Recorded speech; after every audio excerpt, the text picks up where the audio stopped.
በስመ አብ ወወልድ ወመንፈስ ቅዱስ አሐዱ አምላክ ይትባረክ እግዚአብሔር አምላከ አበዊነ ለዘአብጽሐነ እስከዛቲ ሰዓት ስብሐት ይደልዋ ለእግዝእትነ ቅድስት ድንግል ወላዲተ አምላክ ቤዛዊተ ኩሉ ዓለም ኪዳነ ምሕረት እምነ ስብሐት ይደልዎ ለክቡር ብርሃነ መስቀለ እግዚእነ ኃይልነ ጸወንነ ወምስካይነ እፎ ሀደርክሙ እፎ ነበርክሙ እፎ መጻእክሙ ለይኩን ስሙ ለእግዚአብሔር ይትባረክ ወትረ በኩሉ ጊዜ በኩሉ ሰዓት ለዓለመ ዓለም። እግዚአብሔር አምላክ በወደደው እንኳን ለዚህ ታላቅ በዓል በሰላም ሁላችን በሰላም በጤና አደረሰን። እንኳን ለበዓለ ዕርገቱ ሁላችንንም በሰላም አደረሰን።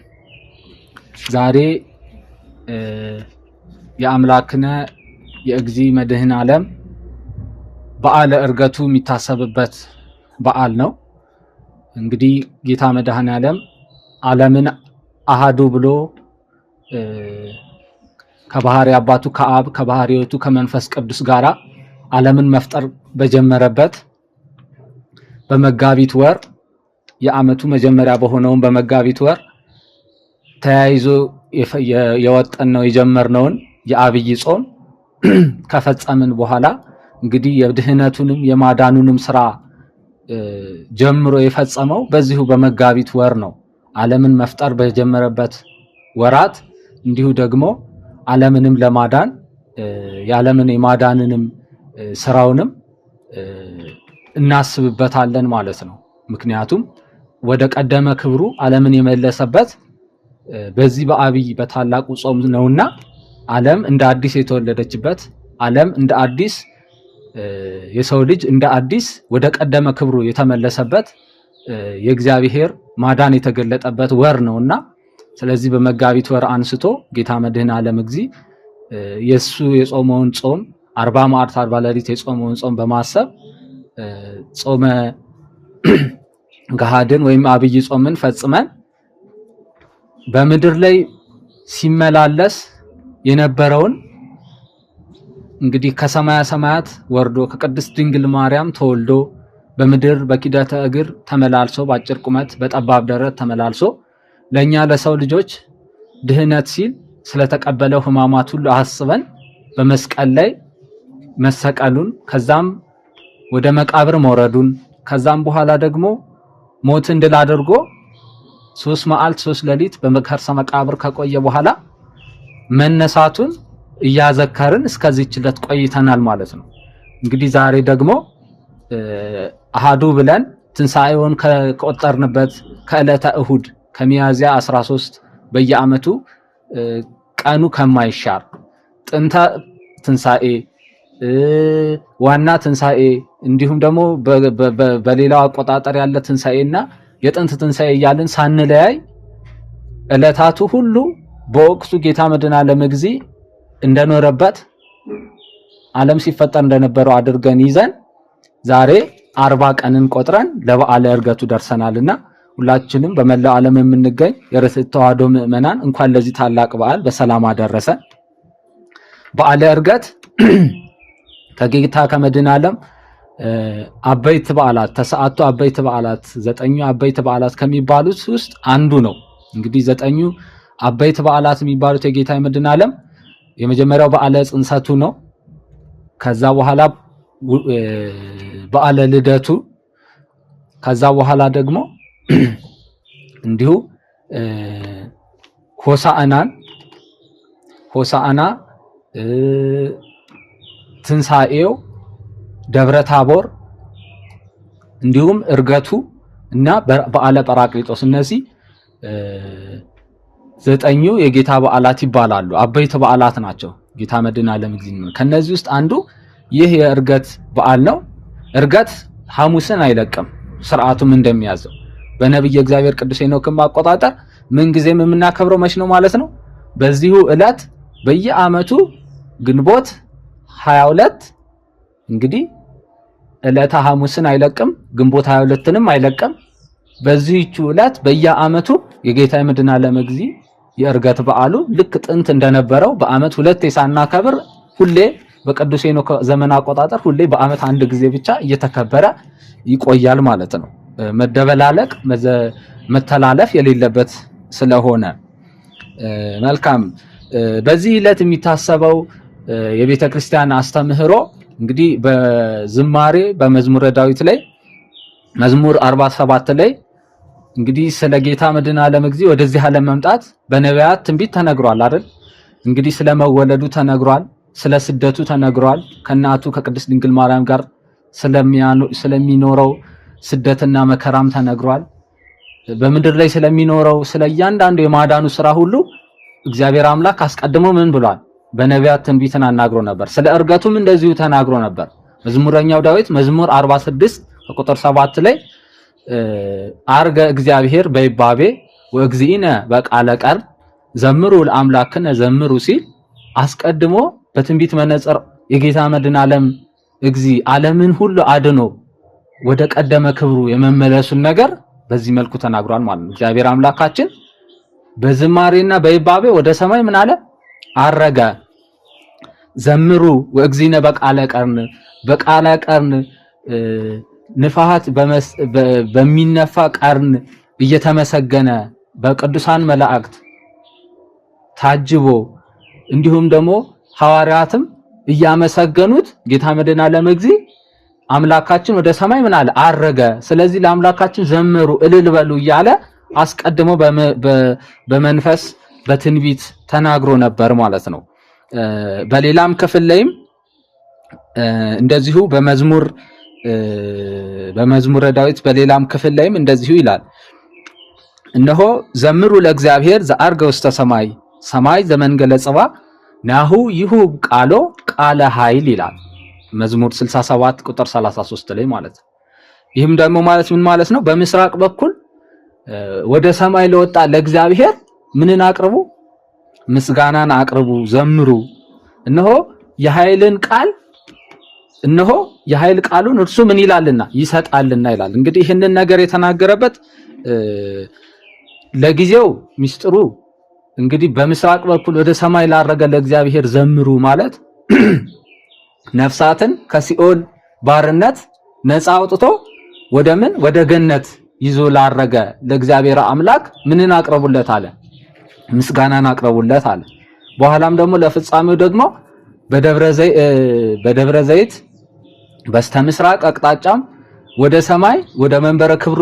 ላረገ ለእግዚአብሔር አምላካችን ምን አቅርቡለት? ምስጋናን አቅርቡለት ሲል ነው። እነሆ ደግሞ ናሁ ይሁብ ቃሎ ቃለ ኃይል ማለት ደግሞ እግዚአብሔር እነሆ ኃይል የሆነውን ቃሉን ይሰጣል ማለት እነሆ ያረገ በዚህ በክብር በኃይል እያዩት ቅዱሳን ሁሉ እያመሰገኑት መላእክት እያመሰገኑት ወደ ቀደመ ክብሩ የተመለሰ አምላካችን መድኃኔ ዓለም እነሆ ደግሞ ሊፈርድ ደግሞ ቃሉን ምን ይላል ይልካል። አንድም በበዓለ ጰራቅሊጦስ ከ10 ቀን በኋላ ኃይል የሚሆነውን የእግዚአብሔር መንፈስ ቅዱስ ለደቀ መዛሙርቱ ይልክላቸዋል። አንድም ደግሞ ዳግመኛ በምጽአት ወደዚህ ምድር በሚመጣ ጊዜ ኃያል የሆነውን ጽኑ የሆነውን ፍርድ የሆነውን ቃሉን እነሆ ለዓለም ያመጣል፣ ይሰጣል፣ ይፈርዳል ሲል ነብዩ ቅዱስ ዳዊት በትንቢቱ ተናግሯል ማለት ነው። እንግዲህ ጌታ መድኃኔ ዓለም እግዚእ ያረገው እርገት ብዙዎች ቅዱሳንም አርገዋል አይደለ? አርገዋል ብለን የምንናገራቸው ቅዱሳን አሉ። ለምሳሌ እነ ቅዱስ ኤልያስ፣ እነ ቅዱስ እዝራ እንዲሁም ከምድርም ተሰወሩ የምንላቸው እነ ቅዱስ ሄኖክ፣ በሐዲስ ኪዳንም እነ ዮሐንስ፣ ሌሎችም ብዙ ቅዱሳን ከዚህ ዓለም ከሞት የተለዩ የተሰወሩ ቅዱሳን አሉና የጌታ መድኃኔ ዓለም እግዚእ እርገት ከሌሎች ቅዱሳን በምን ይለያል የሚለውን ነገር ስንመለከት ሌሎች ቅዱሳን ቢያርጉ በማን ስልጣን ነው? በእግዚአብሔር ስልጣን፣ በሱ ፍቃድ ነው። በመድኃኔ ዓለም ፍቃድ፣ በእግዚአብሔር አምላክ ፍቃድ ነው ያረጉት። አሳራጊዎቻቸው ማን ናቸው? ቅዱሳን መላእክት ናቸው። ኤልያስ ቢያርግ መላእክት በእሳት ሰረገላ ላይ ሆነው እየመሩት ወደ ብሔረ ሕያዋን ወሰዱት ነው የሚለው። እንዲሁም እዝራም እንደዛው በመላእክት እየተመራ መላእክት እያጀቡት ሰውረው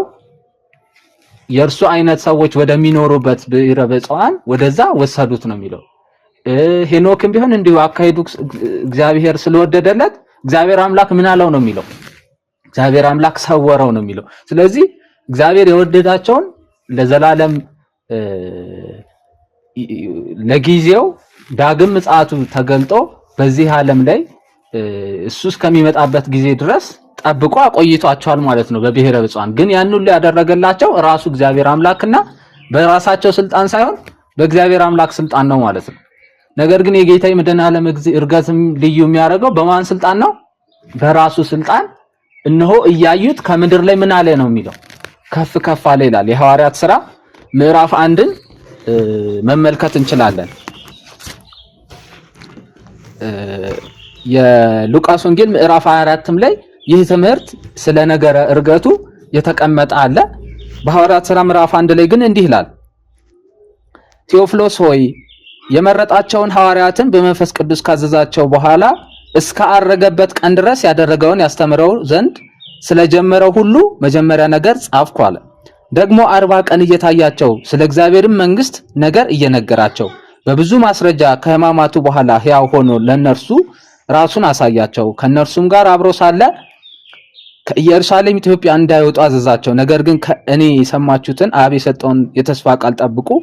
ዮሐንስ በውሃ አጥምቆ ነበርና እናንተ ግን ከጥቂት ቀን በኋላ በመንፈስ ቅዱስ ትጠመቃላችሁ አለ ይላል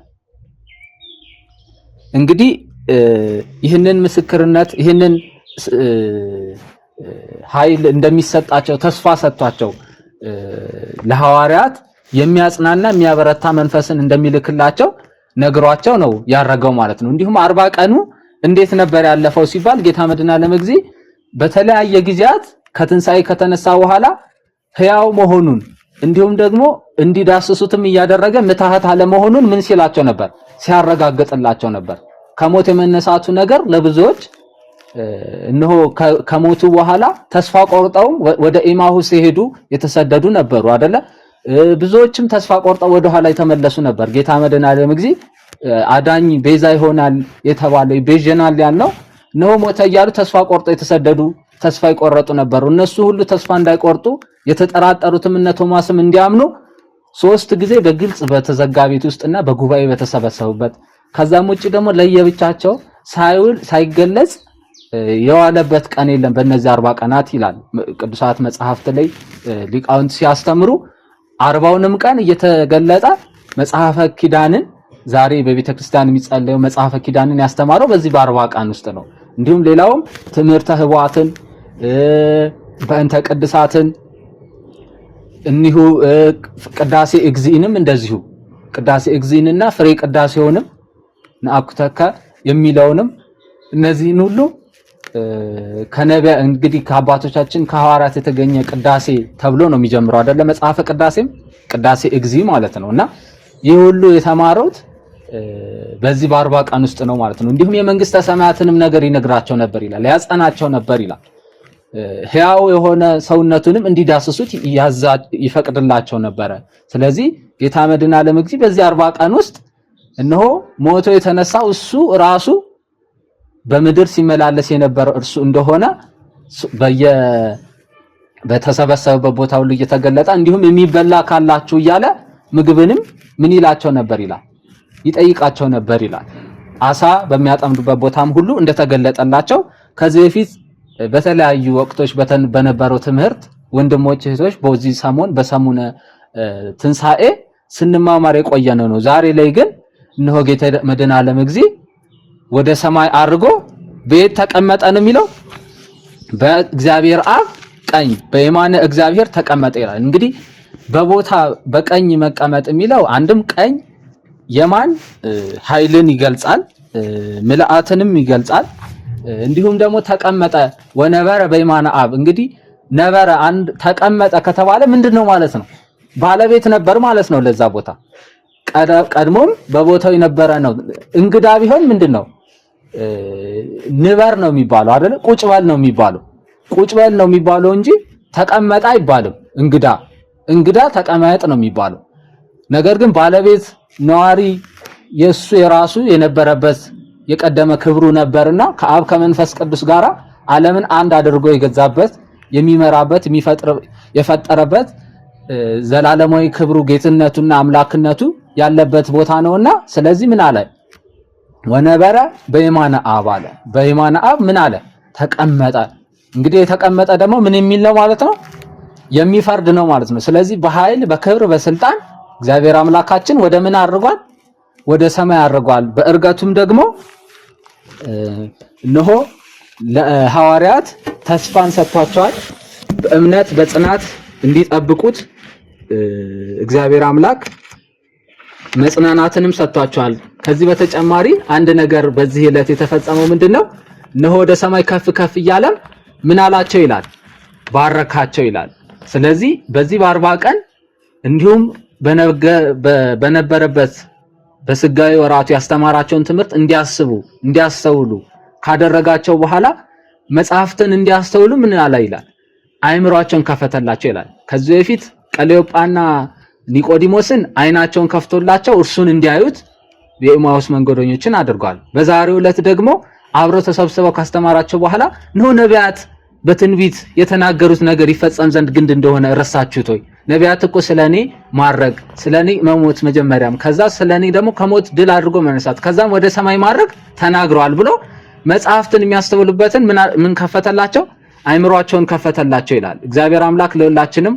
ምናስተውልበትን አይምሮአችንን ይክፈትልን እያየን እንዳላየን እየሰማን እንዳልሰማን የእግዚአብሔር ነገር እንደሆነ እያወቅን ነገር ግን የተነገረው የተማርነውን እንዳናስተውል በልባችን ላይ አዚም ያደረገብንን እግዚአብሔር አምላክ ያንሳልን ስለዚህ ይህንን ነገር ካነሳላቸው በኋላ በእምነታቸው ፍጹም ሲሆኑ በማስተዋልም የተሞሉ ሲሆኑ እነሆ ንጽህናን ቅድስናን ከሰጣቸው በኋላ ምን አላቸው ይላል ባረካቸው ይላል ከዛም በኋላ መንፈስ ቅዱስን ተቀበሉ ብሎ እፍ አለባቸው እነሆ ክህነትንም እንግዲህ ከዛች ቅጽበት ጀምሮ ስልጣነ ክህነትንም ሰጣቸው ይላል ማለት ነው እንግዲህ ዛሬ በቤተክርስቲያናችን አገልግሎት ካህናት የሚሰጣቸውን ስልጣን ሊቀ ካህናችን መድኃኔ ዓለም እግዚእ ነው ለካህናቱ ለሐዋርያቱ በቀድሚያ ለሐዋርያቱ እፍ በማለት እጁን በመጫን እየባረካቸው ወደ ሰማይ አረገ ይላል ስለዚህ እነሆ ምን አላቸው ከዛ በኋላ ከባረካቸው በኋላ እነሆ በዓለም ሁሉ እየዘራቸው የማቴዎስ ወንጌል ምዕራፍ 19 ቁጥር 28 የመጨረሻው ላይ ምን ይላል እነሆ በአሕዛብ ሁሉ እየሄዳችሁ ዛሬ ያያችሁትን ምን በሉ አላቸው መስክሩ አላቸው እነሆ ጌታ መድኃኔ ዓለም እግዚአብሔር አምላክ ለሰው ልጆች የሰጠው ተስፋ ምን እንዳለ መስክሩ እንደተፈጸመ መስክሩ እስከ ዓለም ፍጻሜ ድረስ ጌታ መድኃኔ ዓለም እግዚአብሔር አምላክ የሰው ልጆችን ጥሎ እንዳልተወ በምድር ላይ እንደ ደካሞች እንደወደቅን እንደተጣልን ሆነን እንድንኖር ተስፋችንን አሳጥቶ ሰይጣን በጣለን ወጥመድ ወድቀን እንዳልቀረን ለሰው ልጆች ሁሉ ምን በሏቸዋል መስክሩላቸው የዘላለም ሕይወትን እንደሚሰጥ እነሆ ቤት ላዘጋጅላችሁ እኔ ወደ ሰማይ ሄዳለሁ አይደል ያለው እነሆ ሊያዘጋጅልን ወደ ሰማይ እንደሄደ ላዘጋጅላችሁ መኖራችሁን እንደሄድኩኝ በዛም ደግሞ ወደኔ እንደምትመጡ ለዓለም እየዞራችሁ መስክሩ ስለናንተ መሞቴን ስለናንተ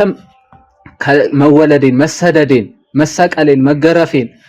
መሞቴን ከዛም ሞትን ድል አድርጌ መነሳቴን ለዓለም ሁሉ መስክሩ ከዛም ዓለምን ሁሉ በእኔ ስም እንዲያምን እያደረጋችሁ በአብ በወልድ በመንፈስ ቅዱስ ስም እያጠመቃችሁ ምን አድርጓቸው ደቀ መዛሙርት ያድርጓቸው ሲል ትእዛዝን ሰጣቸው ስልጣንንም ሰጣቸው አጋንንትን ያወጡ ዘንድ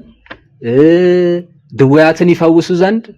የተለያዩ ድንቅ ተአምራትም እንደሚከተላቸው ኃይልንም እንደሚሰጣቸው ቃል ገብቶላቸዋል ስለዚህ ይህ ከዘጠኙ የጌታ በዓላት ታላቅ የሆነ የእርገት በዓል በዛሬው ዕለት በርትዕት ተዋሕዶ ምእመናን ግንቦት 22 ግንቦትን ሳይለቅ 22 ሐሙስን ሳይለቅ በየዓመቱ እናከብራለን እንዘክራለን ማለት ነው ይህንን ታላቅ በዓል እንድናከብር የፈቀደልን ይህንን ታላቅ ምስጢር እንድንረዳ በቃል ኪዳኗ የረዳችን የአምላክ እናት ከውልደቱ እንግዲህ እስከ እርገቱ በየቦታው እሱ ባለበት ሁሉ ተገኝታ ፍቅሯን የገለጸች በተሰጣትም ስልጣን ደግሞ ከዚህም በኋላ ሐዋርያትን እያጸናች መንፈስ ቅዱስም እንዲወርድላቸው በኢየሩሳሌም ቆዩ ካላቸው በኋላ በጸሎት እንዲተጉ ታቦት አድርገው እሷን ይጸልዩ እንደነበር ተገልጿልና ዛሬም ደግሞ ያን ጸጋ እንዲመለስልን ለኛ ለኢትዮጵያውያን ለኛ ለሰው ልጆች ይህን ምስጢር የገለጠችልን እናታችን ቅድስት ኪዳነ ምህረት ዘመነ ሄኖክን የገለጠችልን መልእክቷን በንግሥተ ነገሥት ማርያም በኩል እያስተላለፈችም ሕዝቧን የምትሰበስብ ቤዛዊተ ኩሉ ዓለም ክብር ምስጋና ይድረሳት። ለነበረን ሰዓት የሉል እግዚአብሔር አምላካችን ስሙ የተመሰገነ ይሁን። ከበዓሉ ረድኤት በረከት እንዲያሳትፈን የእግዚአብሔር አምላካችን ቅዱስ ፍቃድ ይሁንልን። ወስብሐት ለእግዚአብሔር ወለወላዲቱ ድንግል ወለመስቀሉ ክቡር። ይቆየን። መሐረነ ወይሳለነ በርትዕት ተዋሕዶ ሃይማኖት ያጽናነ ለይኩን።